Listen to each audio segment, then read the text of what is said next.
आपलं शहर आता स्मार्ट होत आहे। मग तुम्ही कधी स्मार्ट होताय? स्मार्ट न्यूजचे यूट्यूब चॅनल सबस्क्राइब करा, स्मार्ट बना। नोटिफिकेशनसाठी बेल आइकॉन वर क्लिक करा। नमस्कार, मैं अनुजा पाटिल स्मार्ट प्लस के आज के समाचार में आपका स्वागत करती हूँ। शुरुआत में एक नजर आज की सुर्खियों पर। तीनों सेनाओं में लागू होगी भर्ती प्रक्रिया की नई व्यवस्था। अजमेर की दरगाह में मंदिर होने का दावा। फुटपाथ पर से दुकानें अतिक्रमण हटाने का अभियान। श्री तुलजा भवानी मंदिर के भ्रष्ट अधिकारियों के खिलाफ कार्रवाई की मांग। मत्स्य विभाग में अभय पाटिल का तूफानी दौरा।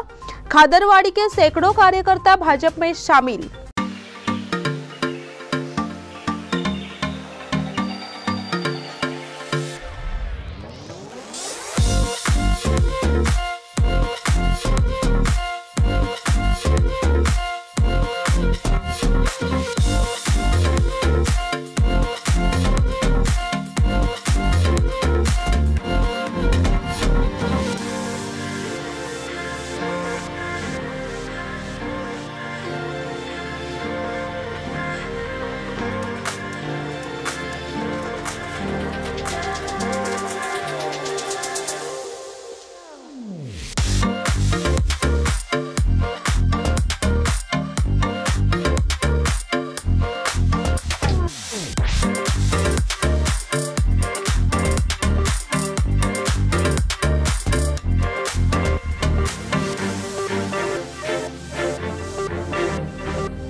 Dream, dream, dream. Dream transform into thoughts, and thoughts results in action. We, Earth Kota Career Academy, will help you to achieve your dreams with our best and brightest minds. With smart learning techniques, improving your mental ability and smart problem-solving skills, achieve your dreams with academic and competitive exams like NDA, IIT, JEE, NEET, CET, Junior Scientist, NTSC, KVPY, Olympiad, RMS, RIMC, Sainik School, and classes from 6th to 12th standard, State, CBSE, ICSE. Developing high IQ and personal skills with social, emotional, and mental growth. We have our pattern-proof winning methodology in all our classroom programs.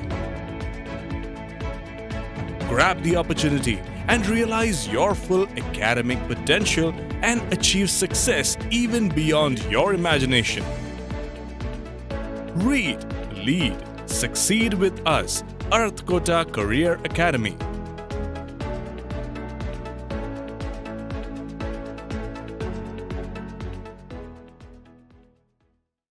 अब समाचार विस्तार से।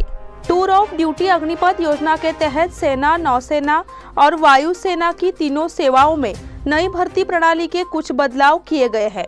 इसके तहत 100% रंग रूटों को 4 साल की सेवा के बाद छुट्टी दे दी जाएगी और उसके बाद 25% जवानों को पूर्ण सेवा के लिए फिर से भर्ती किया जाएगा। वरिष्ठ सूत्रों के अनुसार दौरे के अंतिम चरण पर काफी चर्चा हुई है और कुछ नए सुझाव प्रस्तावित किए गए हैं। कुछ प्रतिशत सैनिक 3 साल की सेवा के बाद प्रशिक्षण के साथ सेवानिवृत्त होंगे, कुछ को 5 साल की अनुबंध सेवा के बाद हटा दिया जाएगा। प्रारंभ में यह प्रस्तावित किया गया कि पूर्ण अवधि के लिए केवल 25% सैनिकों को ही रखा जाएगा। नए प्रस्ताव में कुछ बदलाव किए गए हैं। 4 साल की सेवा के बाद सभी सेवानिवृत्त हो जाएंगे। हालांकि सेवानिवृत्त के बाद 30 दिनों के भीतर 25% सैनिकों को वापस बुला लिया जाएगा। उन्हें जमा करने के लिए नई तिथि दी जाएगी। वेतन और पेंशन निर्धारित करने के लिए उनके अंतिम 4 वर्षों की अनुबंध सेवा को उनकी पूर्व सेवा में नहीं गिना जाएगा। ऐसे में सरकार से बड़ी बचत होने की उम्मीद है। सूत्रों ने कहा कि तीनों सेवाओं के सैनिकों के पास कुछ व्यावसायिकों के लिए अपवाद होंगे, जिसमें उनकी नौकरी की तकनीकी प्रकृति के कारण उन्हें 4 साल से अधिक की अनुबंध सेवा दी जा सकती है। इसमें आर्मी मेडिकल कोर में सेवारत कर्मी शामिल हो सकते हैं। अजमेर में दरगाह में मंदिर होने का दावा। वाराणसी में ज्ञानवापी, मथुरा में ईदगाह मस्जिद के बाद अब राजस्थान में अजमेर दरगाह को लेकर बढ़ा दावा है। हिंदू संगठन महाराणा प्रताप सेना ने दावा किया है कि मंदिर को तोड़ा गया और अजमेर चिश्ती दरगाह का निर्माण किया गया। भारतीय पुरातत्व सर्वेक्षण ने हजरत मोइनुद्दीन चिश्ती दरगाह के भारतीय पुरातत्व सर्वेक्षण ने हजरत मोइनुद्दीन चिश्ती दरगाह के सर्वे की मांग की है। महाप्रताप सेना के राजवर्धन सिंह परमार के अनुसार दरगाह की दीवारों और खिड़कियों पर हिंदू धर्म से जुड़े प्रतीक चिन्ह है। इसको लेकर अब एक नया विवाद शुरू हो गया है। राजवर्धन सिंह परमार ने भारतीय पुरातत्व सर्वेक्षण से मंदिर का सर्वेक्षण करने का अनुरोध किया है।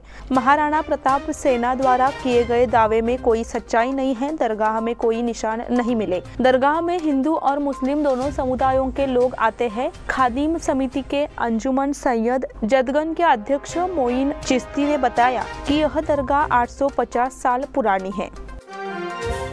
फुटपाथ पर से दुकानें अतिक्रमण हटाने का अभियान। बेलगाम में शनिवार को यातायात पुलिस व निगम के सहयोग से फुटपाथ पर कारोबारियों के अतिक्रमण के खिलाफ जोरदार अभियान चलाया गया। सुबह ऑपरेशन शुरू हुआ और सभी अतिक्रमण हटा दिए गए और पैदल चलने वालों के लिए फुटपाथ साफ कर दिए गए। सुप्रीम कोर्ट के आदेश के मुताबिक फुटपाथ पर कोई दुकान या कारोबार नहीं होना चाहिए। केवल बेलगाम में सेंट्रल बस स्टैंड सीबीटी के क्षेत्र में कई वर्षों से बिना किसी परेशानी के कई प्रकार की दुकानें और व्यवसाय है, इसलिए राहगीरों को नीलजा लेकर सड़क पर चलना पड़ता है। इसके चलते सड़कों पर जाम की स्थिति बढ़ जाती है। अनिल बेनके ने नगर पालिका व संबंधित अधिकारियों को फुटपाथ पर लगी दुकानों को हटाने के निर्देश दिए गए, लेकिन अधिकारियों ने इन्हें अनसुना कर दिया। हालांकि शनिवार सुबह से ही यातायाती पुलिस के नगर निगम के कर्मचारियों की मदद से जोरदार अभियान चलाया और फुटपाथ पर लगी दुकानों और अतिक्रमण को हटा दिया गया। ट्रैफिक पुलिस इंस्पेक्टर श्रीशैल गाबी ने पहल कर ऑपरेशन को अंजाम दिया, इसलिए इस क्षेत्र के नागरिकों ने संतोष व्यक्त किया। श्री तुलजा भवानी मंदिर के भ्रष्ट अधिकारियों के खिलाफ कार्रवाई की मांग।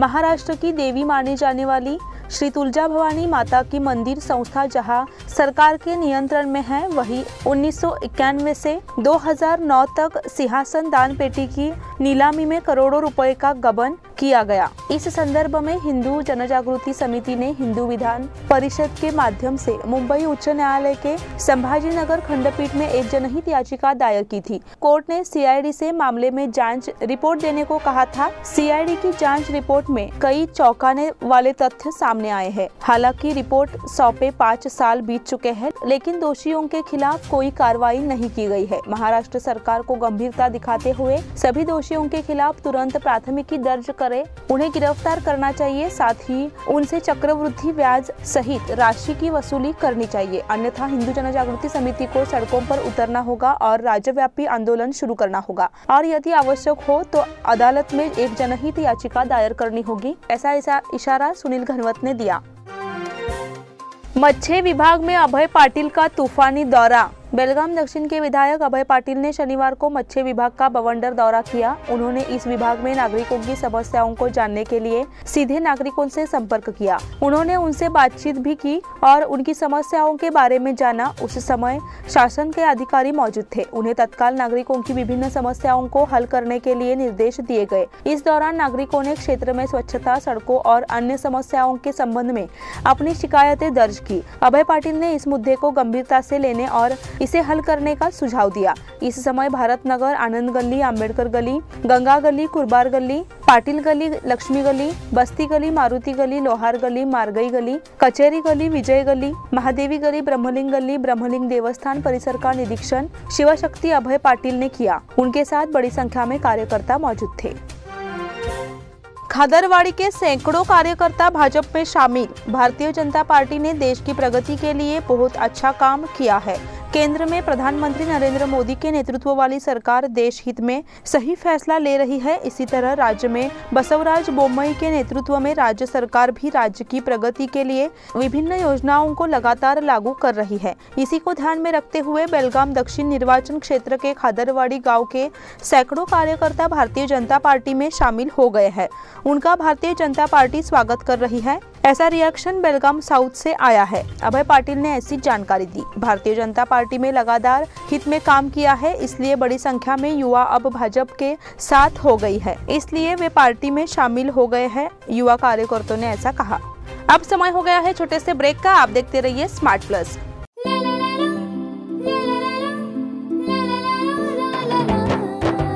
जले दीप अंगना में होगी रोशन दुनिया, पलकों तले छा जाए चांद तारों का साया। रंगोली में खिले रंग खुशियों की भी तरानी, तन मन झिलमिल जाए हर पल होंगी सुहानी। ये अटूट बंधन खिले हर आशियाना, रंग वस्त्रों का खजाना मन भाए आराधना। रंग वस्त्रों का खजाना मन भाए आराधना। आराधना मारुति गली बेलगाम। मन भाए आराधना। बेलगाम वासियों के पसंद में उतरा उड़ान बार एंड रेस्टोरेंट। सोशल डिस्टेंसिंग का ख्याल रखते हुए हमारा स्टाफ देता है बेहतरीन सर्विस का विश्वास।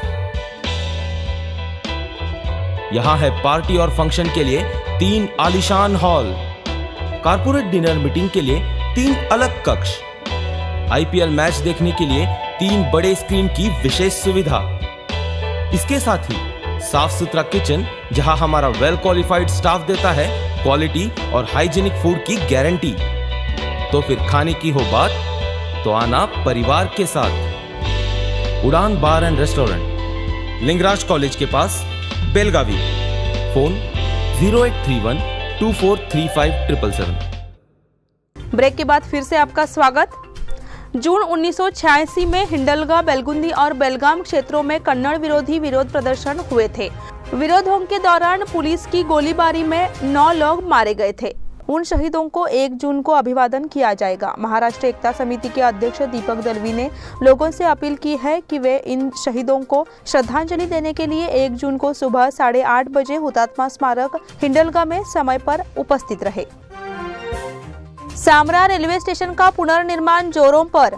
सामरा रेलवे स्टेशन को हटाने का काम चल रहा है और इस काम के पूरा होने के बाद बेलगाम सामरा रेलवे लाइन को 2 गुना कर दिया जाएगा। ट्रेन को 2 गुना करने के लिए रेलवे स्टेशन मास्टर के केबिन में सिग्नल सिस्टम लगाना होता है। वही रेलवे स्टेशन को फिर से बनाना है। अब सामरा रेलवे स्टेशन की मरम्मत का काम शुरू कर दिया गया है। यह काम अगले 1 पखवाड़े में पूरा कर लिया जाएगा। उसके बाद रेलवे लाइन के दोहरीकरण का काम शुरू होगा। अगले महीने तक काम पूरा होने की उम्मीद रेलवे स्टेशन विकास निगम के उप प्रबंधक एवी पाटिल ने व्यक्त किया। इससे पहले देसूर से बेलगाम रूट के दोहरीकरण का काम पूरा हो चुका है। नतीजन बेलगाम में रेलवे क्रॉसिंग के लिए इंतजार करने की जरूरत नहीं है। अब सामरा तक दोहरीकरण का काम पूरा होने के बाद देसूर से सामरा मार्ग के दोहरीकरण का काम पूरा हो जाएगा।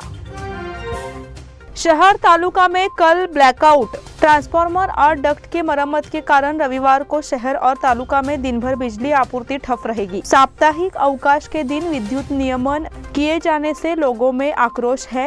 हेस्कॉम द्वारा दिए गए पत्र में कहा है कि औद्योगिक एस्टेट सहित शहर और तालुका के कई गांव रविवार को बिजली के बिना रहेंगे। कहीं सुबह 9 बजे से दोपहर 12 बजे तक तो कहीं दोपहर 2 बजे से शाम 5 बजे तक बिजली आपूर्ति नहीं होगी। शहीद दिवस पर मुदगा गांव में जागरूकता बैठक।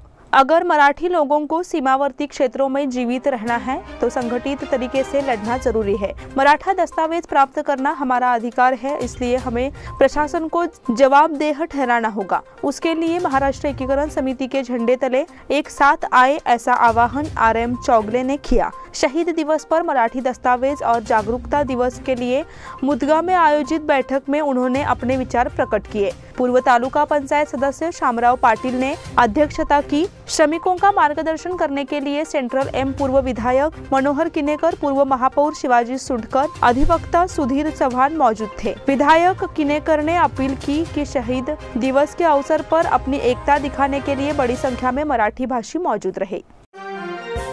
कर्नाटक में 59,000 करोड़ रुपए का निवेश होगा। दावोस में आर्थिक शिखर सम्मेलन कर्नाटक के लिए वरदान साबित हुआ। मुख्यमंत्री बसवराज बोम्मई ने कहा कि राज्य में 59,000 करोड़ रुपए का निवेश सुरक्षा किया गया है। वह दावोस से लौटने के बाद पत्रकारों से बात कर रहे थे। उन्होंने कहा कि सम्मेलन में वैश्विक उद्यमियों ने भाग लिया। उनसे चर्चा के बाद निवेश की अपील की गई थी। दोनों कंपनियों के साथ 52,000 करोड़ रुपए के निवेश समझौते पर हस्ताक्षर किए गए। कर्नाटक में उद्योग स्थापित करने में दुनिया की सबसे बड़ी कंपनियों द्वारा दिखाया गया विश्वास महत्वपूर्ण है। रेन्यू पावर फ्राई लिमिटेड ने 50,000 करोड़ रुपए के निवेश समझौते पर हस्ताक्षर किए हैं। इसका उद्देश्य अगले 7 वर्षों में अक्षय ऊर्जा भंडारण, हाइड्रोजन बैटरी का उत्पादन करने के लिए एक कारखाना शुरू करना है। यह योजना 2 चरणों में जारी की जाएगी।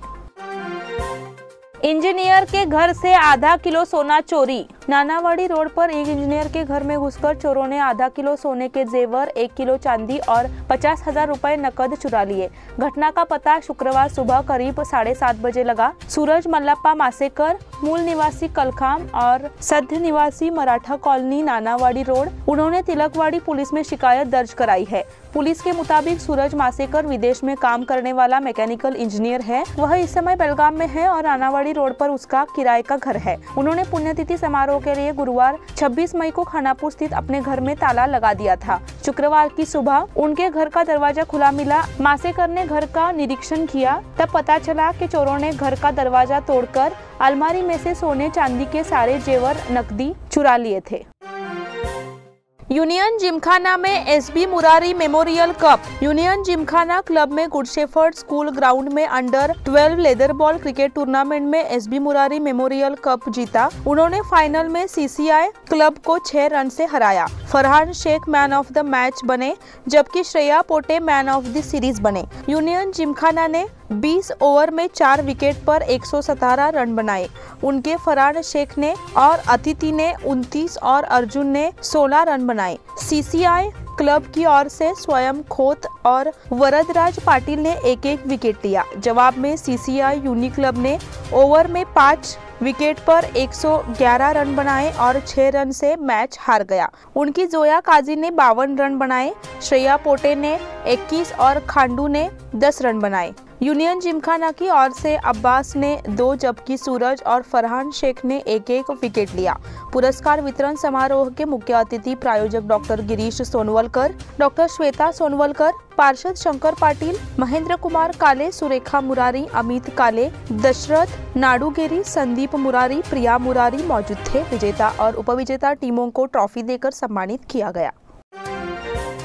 रिधिमा वीरेंद्र कुमार ने राष्ट्रीय रिकॉर्ड तोड़ा। केएलई विश्वविद्यालय कर्नाटक राज्य तैराकी संघ और स्थानीय तैराक क्लब एक्वेरियस क्लब द्वारा आयोजित कर्नाटक राज्य स्तरीय सब जूनियर और जूनियर स्विमिंग चैंपियनशिप 2012 के तीसरे दिन बसवनगुड़ी एक्वेटिक सेंटर बेंगलोर की एक तैराक रिधिमा वीरेंद्र कुमार ने 50 मीटर और 100 मीटर बैकस्ट्रोक दौड़ में नए राष्ट्रीय रिकॉर्ड बनाया है। गोल्डन जेएनएमसी स्विमिंग पूल में शुक्रवार को आयोजित राज्य स्तरीय तैराकी प्रतियोगिता के तीसरे दिन बसवनगुड़ी एक्वेटिक सेंटर बेंगलुरु के तैराक वीरेंद्र कुमार ने 50 मीटर स्पर्धा में भाग लिया। बैकस्ट्रोक में 29.77 सेकंड का नया राष्ट्रीय रिकॉर्ड बनाया। राष्ट्रीय कुश्ती चैंपियनशिप में धारवाड़ के ख्वाजा जैनुद्दीन ने कांस्य पदक जीता। रांची में भारतीय कुश्ती महासंघ और झारखंड राज्य कुश्ती संघ द्वारा संयुक्त रूप से आयोजित हाल ही में राष्ट्रीय कुश्ती चैंपियनशिप में धारवाड़ के पहलवान ख्वाजा जैनुद्दीन ने कांस्य पदक जीता है। वह दावणगेरे स्पोर्ट्स हॉस्टल के कोच विनोद कुमार और शिवानंद मलिक के साथ प्रशिक्षण ले रहे हैं। इसी के साथ स्मार्ट लंच के आज के समाचार यहीं पर समाप्त हुए। धन्यवाद।